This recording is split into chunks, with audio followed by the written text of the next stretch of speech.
हमारा पॉइंट है कि अगर हमारे पास कोई पेशेंट हार्मोनल डिसऑर्डर के आते हैं, यानी कि कोई ऐसी बीमारी को लेकर आते हैं जो हार्मोन से रिलेटेड है, चाहे वो फीमेल हो सकती है, मेल हो सकते हैं, तो उस समय पर न्यूरोथेरेपी कैसे काम करेगी। हमारा ये है कि बहुत सारे पेशेंट हैं जिनको हार्मोनल इनबैलेंस है, चाहे वो इनफर्टिलिटी की समस्या हो, चाहे पीरियड से रिलेटेड हो, स्पर्म से रिलेटेड हो, तो इस समस्या को न्यूरोथेरेपी कैसे ठीक करती है, इसमें मेडिकल साइंस क्या कहती है और उसमें न्यूरोथेरेपी का क्या रोल है, ये हमें समझने की जरूरत है। इसमें मेडिकल साइंस ये हमें बताती है जितने भी हमारे हार्मोन्स हैं वो या तो हमारे अमीनो एसिड से बने हैं या फिर हमारे फैट से बने हुए हैं, यानी कि ट्राइग्लिसराइड से बने हुए हैं, या कार्बोहाइड्रेट से बने हैं।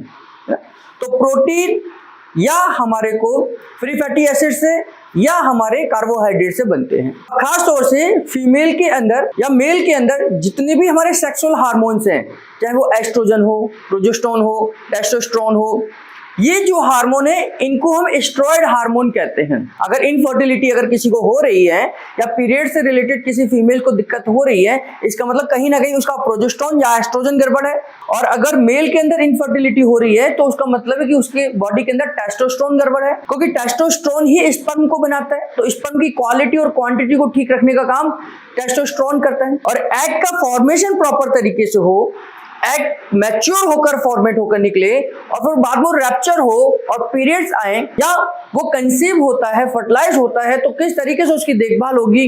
तो फीमेल के अंदर दो हार्मोन्स मेन हैं, इनको हम एस्ट्रोजन और प्रोजेस्टेरोन कहते हैं। मेल के अंदर और फीमेल के अंदर जो दोनों हार्मोन्स हैं, जो हार्मोन्स काम कर रहे हैं, उनका जो रॉ मटेरियल है, यानी कि वो किसी से तो बनेंगे ही ना, वो हार्मोन्स बनेंगे, तो उनका जो रॉ मटेरियल है वो हमारा है जो हमारा फैट को डाइजेस्ट करने का फ्री फैटी एसिड बनता है। जो हम घी तेल की चीजें खाते हैं तो फ्री फैटी एसिड बनता है। ये फ्री फैटी एसिड लीवर के पास जाता है और लीवर इसको कोलेस्ट्रॉल में कन्वर्ट कर देता है। तो जो कोलेस्ट्रॉल टोटल जो बना उसमें से 80% जो कोलेस्ट्रॉल है वो बाइल जूस बनाने में यूज हो जाता है, बाइल जूस को बनाने में यूज हो जाता है, जो कि हमारा फिर से फैट पचाने में यूज होगा। गॉल ब्लैडर से बाइल जूस निकलेगा और हमारे फैट को पचाएगा। तो 80% कोलेस्ट्रॉल कहाँ यूज हो गया, दोबारा से बाइल जूस बनाने में यूज हो गया। इसमें से बचा 15% जो कोलेस्ट्रॉल है ये हमारे स्टेरॉयड हार्मोन को बनाता है। जिन हार्मोन्स की अभी मैंने बात करी, जिसमें एस्ट्रोजन है, प्रोजेस्टेरोन है, टेस्टोस्टेरोन है ना, तो ये हार्मोन किससे बनते हैं, कोलेस्ट्रॉल से बनते हैं। तो कोलेस्ट्रॉल का 15% जो भाग है, जो कोलेस्ट्रॉल जो टोटल बना, वो हमारे उन स्टेरॉयड हार्मोन्स को बनाने में यूज होता है। बाकी 5% जो कोलेस्ट्रॉल बचा वो हमारा डिस्टर्ब हो जाता है, यानी कि वेस्ट चला जाता है इन सब फॉर्मेशन में। तो अब हमारे जो हार्मोन्स है वो किससे बन रहे हैं, हमारे कोलेस्ट्रॉल से बन रहे हैं। कोलेस्ट्रॉल किससे बन रहा है, हमारे फ्री फैटी एसिड से बन रहा है। फ्री फैटी एसिड कहां से बन रहा है, जो हम घी तेल खा रहे हैं उस घी तेल से हमारा फ्री फैटी एसिड बनता है। अगर हम अच्छा घी तेल खाएंगे तो अच्छा फैटी एसिड बनेगा, यानी कि अच्छा कोलेस्ट्रॉल बनेगा। अगर हम बेकार घी तेल खाएंगे तो बैड कोलेस्ट्रॉल बनेगा, और बैड कोलेस्ट्रॉल हमारे किसी भी काम का नहीं है, किसी भी काम का नहीं है। तो बैड कोलेस्ट्रॉल तो उल्टा हमारे शरीर के अंदर बीमारी पैदा करने वाला है। तो जब भी कोई पेशेंट हमारे पास हार्मोनल समस्या को लेकर आता है तो उसमें सबसे पहले हमें यह देखना है कि उसके एस्ट्रोजन, प्रोजेस्टेरोन, टेस्टोस्टेरोन, प्रोलैक्टिन, इन हार्मोन्स का लेवल क्या कह रहा है। अगर इन हार्मोन्स की गड़बड़ी है तो यानी कि इनफर्टिलिटी या हार्मोन्स की जो गड़बड़ी है उनकी कमी से आ रही है, तो हमें उन हार्मोन्स को बनाने की आवश्यकता है। वो हार्मोन्स कब बनेंगे, जब उनका रॉ मटेरियल प्रॉपर होगा।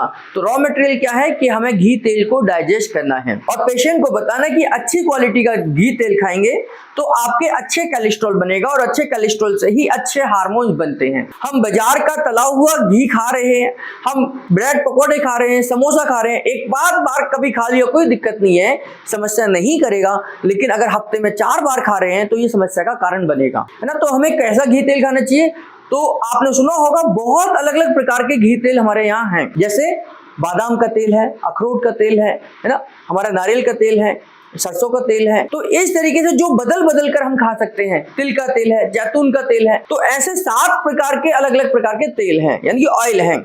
अगर हम उनका इस्तेमाल करेंगे तो ये हमारे कोलेस्ट्रॉल को नहीं बढ़ने देंगे, बैड कोलेस्ट्रॉल को नहीं बढ़ने देंगे, इनसे हमारा गुड कोलेस्ट्रॉल बनेगा। और छोटा सिंपल सी बात है कि जो कोलेस्ट्रॉल यानी कि घी तेल हमें जानवरों से मिलता है उसमें कोलेस्ट्रॉल बढ़ाने के ज्यादा चांसेस है बैड कोलेस्ट्रॉल बढ़ाने के।